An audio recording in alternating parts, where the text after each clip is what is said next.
जीत और हार दोनों आपकी सोच पर निर्भर करते हैं। मान लो तो हार है और ठान लो तो जीत। जीवन के प्रति हमारा जैसा विचार या दृष्टिकोण होता है, हम वैसे ही बनते चले जाते हैं। हम अच्छे हैं, स्वस्थ हैं, ऐसा सोचने मात्र से ही हमारा तन मन स्वस्थ रहता है।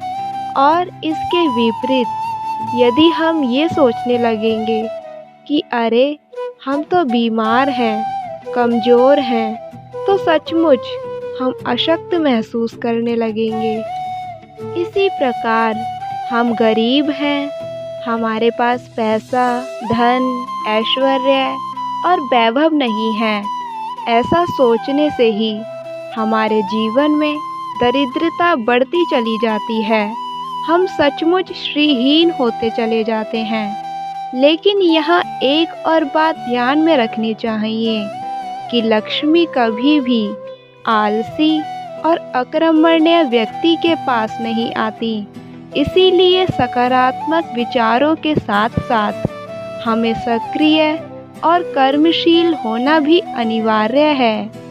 निसंदेह प्रत्येक व्यक्ति के जीवन में सुख दुख दोनों आते हैं, परंतु व्यक्ति चाहे तो सकारात्मक दृष्टिकोण के साथ दुख के समय को भी सहजता के साथ व्यतीत कर सकता है।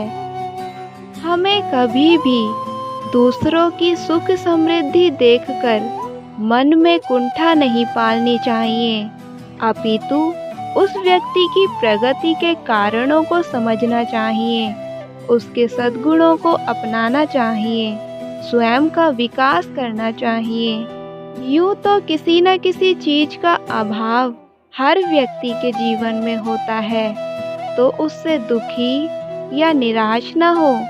इससे तन मन दोनों पर नकारात्मक प्रभाव पड़ता है, बल्कि सकारात्मक दृष्टिकोण के साथ ये सोचें कि जो हमें मिला है उतने से तो दुनिया के तमाम अन्य लोग वंचित हैं। हमसे भी कहीं अधिक दुखी और परेशान लोग इस संसार में हैं। सकारात्मक सोच से शरीर में आवश्यक ऊर्जा बढ़ती है और नकारात्मक सोच से ऊर्जा नष्ट होती है। यह कभी नहीं भूलना चाहिए कि हम सर्वशक्तिमान, दयालु और कृपा निधान ईश्वर की सर्वोत्तम कृति हैं और ईश्वर कभी भी बिना मतलब में कोई रचना नहीं करते। ईश्वर ने हमें संसार में अपना उत्कृष्ट प्रदर्शन प्रदर्शित करने के लिए बनाया है। ईश्वर ने हमें योग्यता, प्रतिभा, ज्ञान, बुद्धि, विवेक, विचार, शक्ति और अंतर्दृष्टि जैसे अलौकिक एवं अनुपम गुणों से अलंकृत किया है। इन अमूल्य गुणों को आत्मसात करके हमें जीवन को संवारने के उपक्रम में उन्मुख होना चाहिए। खुल जाएंगे सभी रास्ते, तू रुकावट से लड़ तो सही, सब हो जाएगा हासिल, तू अपनी जिद पर अड़ तो सही।